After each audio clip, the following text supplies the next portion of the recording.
يرتوي بالحب قلبي، حب خير رسل ربي، من به أبصرت دربي، يا شفيعي يا رسول الله أيها المختار. السلام عليكم ورحمة الله وبركاته. ازيكم حبايبي؟ عاملين ايه؟ يا رب تكونوا بألف خير. النهاردة فيديو جديد، هنعمل بقى حاجات كتيرة جدا وهشارك معاكم يومي. واول حاجة بدأت بيها سيحت زبدة علشان اعملها سمنة، وعملت بيها برطمان حلو قوي. والزبدة دي انا بجيبها من الفلاحين اللي بيقعدوا في السوق، بجد حلوة جدا جدا، وكمان احسن بكتير من الزبدة الصناعي ومن اي سمنة صناعي، سواء بقى طعم او ريحة او اي حاجة، هي احسن مليون مرة. وانا بستخدمها حقيقي في كل الاكل. تاني حاجة بقى عملتها العصير، واحنا بنحب الدوم باللبن جدا، فبدأت بيه عشان كمان يلحق يسقع في التلاجة. حطيت حوالي كوباية الا ربع كده من الدوم، عليها نص كوباية من السكر، وبدأت ان انا اكرمل السكر على النار لغاية ما يسيح. هتشوفوا كده لونه يبقى لون الكراميل. ببدأ ان انا ازود عليه المية زي طريقة الخروب بالظبط. وبعدين هسيبها تغلي كده معاه لغاية ما كل التكتل بتاع السكر ده يفك. هسيبه زي ما انتوا شايفين كده على النار، و هتلاقوا ان التكتلات دي كلها فكت وبقت صغيرة خالص. وبعد كده ببدأ ان انا اطلعه من على النار، وابدأ اصفيه كده بمصفى تكون ضيقة، علشان كل الحاجات اللي فيه تتصفى تماما. يعني مش عايزة فيه اي شوائب خالص. انا بعمل حركة المصفى دي مرتين، بصفيه مرتين عشان اتأكد ان هو صافي تماما.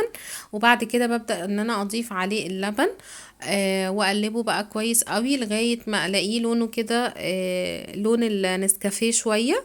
وبعد كده بحطه في ازازة وبسيبه يبرد شوية، وبعدين احطه في التلاجة. بعد كده بدأت ان انا اعمل التمر، لان احنا بنفطر الحقيقة على تمر ولبن. فبدأت ان انا اكسر التمر، وهجيب حلة كده هحط فيها التمر بتاعي، وهحط فيه اللبن، واسيبهم كده ياخدوا ويدوا مع بعض على النار. وبعدين بسيبه يبرد وبدخله التلاجة، بيكون التمر نزل كل الحلاوة اللي فيه، واللبن بقى طعمه اخد من التمر. بعد كده بدأت ان انا اعمل سمبوسك. النهاردة هعمل سمبوسك كده حادقة. اول حاجه هبدا بيها هي خليط التلزيق، عباره عن دقيق وميه. بحط شويه دقيق وبحط عليها ميه لغايه ما احصل على قوام سائل كده. هتشوفوه معايا في الفيديو عامل ازاي. وانا نزلت لكم على فكره طريقه السمبوسك لوحدها. تقدروا ترجعوا لها في اي وقت. هي موجوده في شورت على القناه. نيجي بقى للحشوة، عبارة عن هي حشوة كده من اختراعي الحقيقة. عملت جبنة موتزاريلا مع الجبنة التركي اللي انا بشيلها على طول مع بعض زي ما انتوا عارفين. وحطيت عليها روز بيف، قطعته كده بالمقص، وحطيت عليها جبنة قريش علشان تمسك كل الكلام ده مع بعض.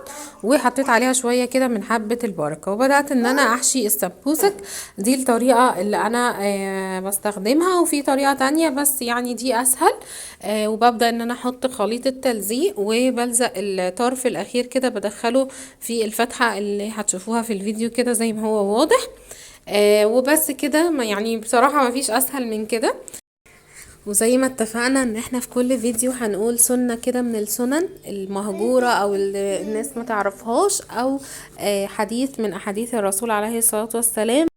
عن أبي هريرة رضي الله عنه عن النبي صلى الله عليه وسلم قال: من حسن إسلام المرء تركه ما لا يعنيه. وطبعا عايزة اقول لكم ان الحديث ده يعني في مناسبته فعلا. احنا دلوقتي في رمضان واحنا صايمين، فاحسن حاجة ان احنا نعملها ان احنا ما نتكلمش على حد، نشغل نفسنا بنفسنا. ما ننشغلش بأي حد تاني، ونحاول ان احنا ما نتدخلش في حاجة ما تخصناش بأي شكل من الأشكال. وده طبعا زي ما قلنا كده من حسن إسلام المرء. بس كده، ده كان الحديث بتاع النهاردة. نرجع بقى للفيديو. انا بدأت ان انا اعمل بقى الجريل كده، سخنته وحطيت عليه معلقة من السمنة، وحطيت عليه اللحمة الروز بيف اللي احنا فرزناها مع بعض. حطيت عليها رشة كده من الملح ورشة من الفلفل، وبدأت ان انا اديها لون كده حلو على الجريل. بعد كده هضيف عليها انا بحب قوي احط على اللحمه روزميري. الروزميري بيدي طعم حلو جدا للحمه. كمان حطيت عليها بصل انا قطعته جوليان، وببدأ ان انا اشوحه كده على النار مع اللحمه لغايه ما يتكرمل. وزي ما قلت لكم ان اللحمه دي اصلا مش بتاخد تسويه خالص، عشان كده انا بعملها على الطاسه او على الجريل، لانها في الاصل لحمة شوي. وممكن كمان ان انتوا تسلقوها عادي جدا بالطريقة العادية. انا بس اديتها لون كده وحطيتها على الجريل، وحطيت عليها شوية من المية المغلية، وحطيت عليها معلقة كده من دبس الرمان، بيدي طعم حلو جدا. وهسيبها بقى على النار كده، على نار هادية لغاية ما تتشرب كل المية، وهحط لها شوية كمان وهكذا كده لغاية ما احس ان هي دخلت في السوا. طبعا اللحمة العادية مش بعمل معاها كده خالص، لان هي ممكن تاخد على النار ممكن من ساعة ونص لساعتين على النار علشان تستوي وتكون دايبة. بس اللحمة دي بجد بتريحني جدا في التسوية، وسهلة قوي وسريعة. كمان لما بطلعها من الفريزر بتفك بسرعة. بعد كده بدأت ان انا اقلي السمبوسك. انا عايزه اقول لكم ان هي في الفرن بتكون احلى كتير، وتقدروا تاكلوها من غير ما الزيت يعمل لكم حموضه او اي حاجه. بجد بتبقى احلى كتير. كمان بتوفر معاكي في الزيت، لان هي بتشرب زيت كتير جدا، يعني لو انتي مش حاطه زيت غزير. ده بقى المحشي اللي مامتي كانت عاملاه في العزومه بتاعت اول يوم، والصراحه هي ادتنا منه كتير جدا واحنا مروحين، فحبيت ان انا اعمله بقى النهارده كده مع اللحمه. وبدات ان انا اسخنه كده في حته سمنه بلدي برضو. وهعمل بقى صينية كنافة كده صغيرة، صنف حلو كده بعد الفطار، يعني ما تكتروش قوي من الحلويات. يعني يا دوبك حتة كده صغيرة، وتكون بعد الفطار مباشرة علشان ما تأثرش على وزننا بقى بعد رمضان.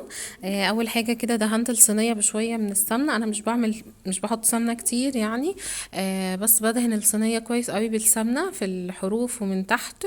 وببدأ ان انا احط معلقتين كده كبار على الكنافة، او معلقة يعني كبيرة على حسب كمية الكنافة اللي هتستخدموها، وشوية كده من السكر، يعني حوالي معلقتين برضو من السكر، وببدأ اقلبهم مع الكنافة.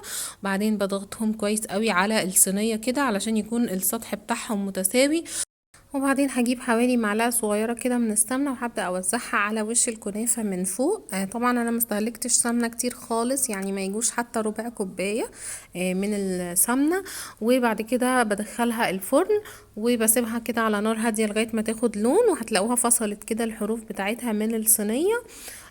وبس كده بتكون استوت وبتكون جاهزة، وببدأ ان انا اصب عليها الشربات البارد، وبتطرى وبتبقى حلوة جدا. جربوها بالطريقة دي هتعجبكم قوي.